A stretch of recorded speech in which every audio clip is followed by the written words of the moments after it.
So the reason why we're having troubled assets is because of where we've been. I think that things are going to begin to change. We see that inflation is way down.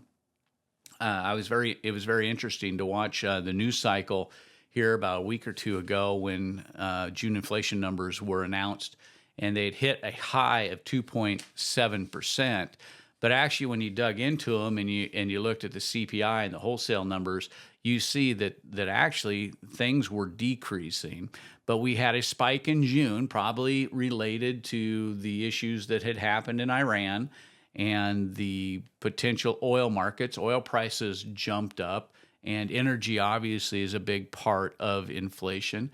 But those have all come back down, and so we are seeing a lot of positive in the underlying economics.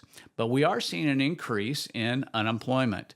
The good news is we're seeing a huge increase in unemployment in the government sector. Now, if you're a government employee, I've worked for the government before. If you're a government employee, I know that it affects you, and for you, it's not good news. However, for the country as a whole, it's great news because that means that the government is spending less money.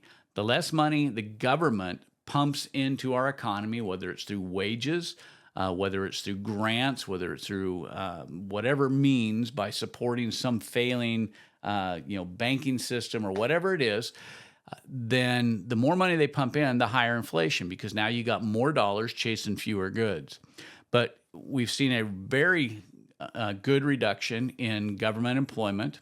We've seen that the lawsuits that were filed to stop most of the government, firings have been overturned, and the administration's moving forward.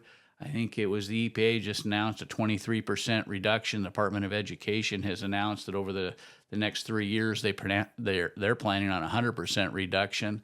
USAID has been completely shut down, rolled into the State Department, and most of those employees have been dispersed to let go.